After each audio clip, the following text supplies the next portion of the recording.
ní ìpínlẹ̀ Ọ̀ṣun pé ká wo percentage tí ó wà àwọn APC ò ní nǹkan kan láti sọ kí wọ́n gbàgbé síjọba tó tún fẹ́ wá ṣe àbí àwọn èèyàn wa ti kúrò ní ilẹ̀ jìbìtì tí wọ́n dẹ̀ ní padà síbẹ̀ mọ́ ọ̀gá Ọlọ́run kò sí nǹkan tán ará Ọ̀ṣun fẹ́ fi APC ṣe mọ́ èèyàn lọ ọdún méjìlá nínú ìpàyín kékeré mo máa ń sọ gbogbo ìgbà tó bá ti wá ní Ìnira máa ń wá ní 1999 to 2003 látọ̀ bàbá Àkàndé ìgbà náà dáyà dúró dá ọmọ dúró bóyá lọ́la ṣe dé síbẹ̀ gbogbo àtàn dádúró ẹ̀ náà gbà padà 12 years wọn tán tún lò náà gbogbo wàhálà tán ṣe ìgbà tá a tún dé náà gbogbo tó yẹ ká ṣe la tún ṣe development náà lè ṣe gbogbo ẹ̀ la ṣe àdá yunifásitì sílẹ̀ àwọn ta yunifásitì ni kí n tún sọ yẹn léde mo ti ní ká challenge mi wọ́n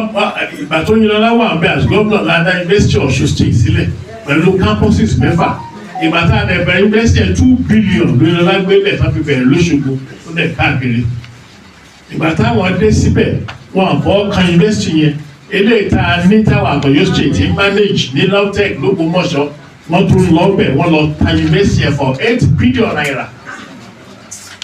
wọ́n gba 3 billion bẹ́ẹ̀ wọ́n tó fi 3 billion yẹn ṣe dèdè àmọ́ tó fi ṣe dèdè lẹ́nu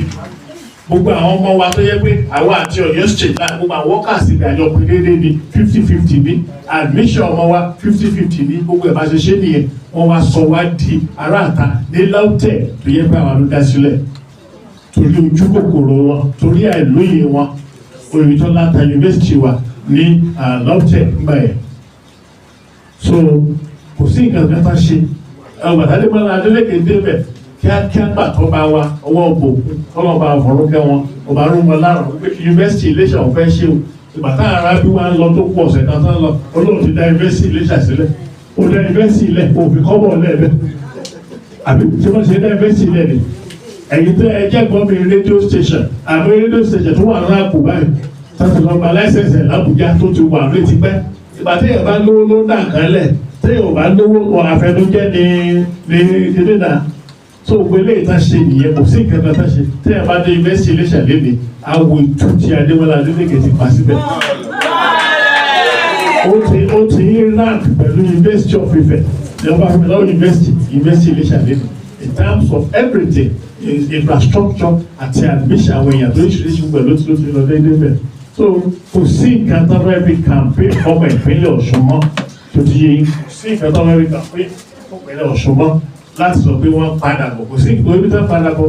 ìmọ́lẹ̀ lẹ́ẹ̀kejì ni PDP adé máa ṣe ọ̀lágbára Ọlọ́run PDP.